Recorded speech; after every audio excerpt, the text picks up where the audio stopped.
दोस्तों आज के इस वीडियो में मैं आपको एक 5 पिन सॉकेट, एक 2 पिन सॉकेट और 2 स्विच का कनेक्शन करके दिखाऊंगा। तो अगर आप बोर्ड वायरिंग का काम सीखना चाहते हैं तो आप आज के मेरे इस वीडियो को लास्ट तक देखिए। चलिए अब मैं आपको इस बोर्ड का वायरिंग करके दिखाता हूं। पहले हम इसमें फेज का वायरिंग करेंगे दोस्तों। तो फेज का वायरिंग हमें दोनों स्विच के नीचे वाले पिन में करना है, मतलब कि दोनों स्विच के नीचे वाले पिन को वायर की सहायता से शॉर्ट करना है। तो चलिए मैं एक वायर ले लेता हूं और स्विच के नीचे वाले पिन में कनेक्शन कर देता हूं। देखिए दोस्तों, मैंने एक येलो कलर का वायर ले लिया।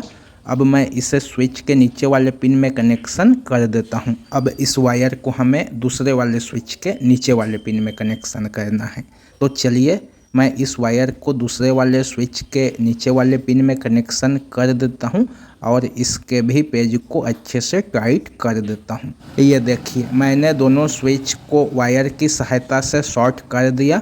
अब हमें एक एक स्विच का कनेक्शन एक एक सॉकेट के साथ करना है। तो हम इन दोनों का कनेक्शन करेंगे और इन दोनों का कनेक्शन करेंगे। तो चलिए मैं पहले 2 पिन सॉकेट का कनेक्शन स्विच के साथ कर लेता हूं। देखिए 2 पिन सॉकेट के नीचे वाले पिन में हमें एक वायर का कनेक्शन कर देना है और इस पेज को टाइट कर देना है।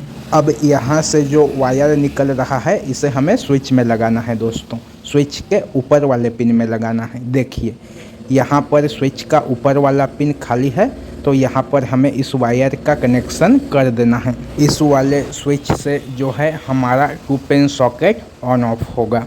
इसी तरह से हमें 5 पिन सॉकेट का कनेक्शन दूसरे वाले स्विच के साथ करना है। तो चलिए मैं इसमें भी एक वायर का कनेक्शन कर देता हूं और इसके भी पेज को अच्छे से टाइट कर देता हूं। अब इस वाले स्विच से जो वायर निकल रहा है इसे हमें 5 पिन सॉकेट के एल वाले पिन में कनेक्शन करना है।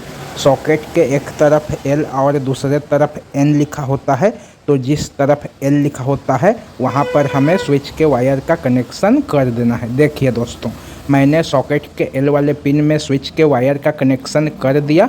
अब हमें इसमें न्यूट्रल का कनेक्शन करना है। तो हमें दोनों सॉकेट में न्यूट्रल का कनेक्शन करना है दोस्तों। देखिए यहाँ पर एक पिन खाली है और यहाँ पर एक पिन खाली है, तो इन दोनों पिन में हमें एक वायर का कनेक्शन कर देना है। यहाँ पर मैंने न्यूट्रल के लिए ग्रीन वायर लिया है, इससे मैं यहाँ पर कनेक्शन कर देता हूँ। देखिए मैंने 2 पिन सॉकेट के ऊपर वाले पिन में न्यूट्रल के वायर का कनेक्शन कर दिया।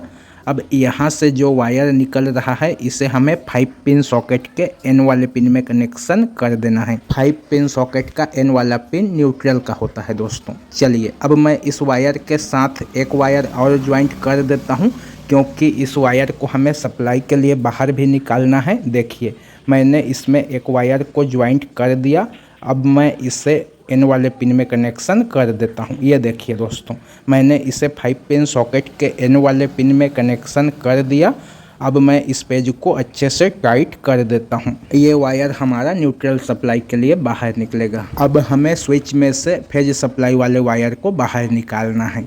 आप दोनों स्विच में से किसी भी एक स्विच के नीचे वाले पिन से फेज सप्लाई के वायर को बाहर निकाल सकते हैं।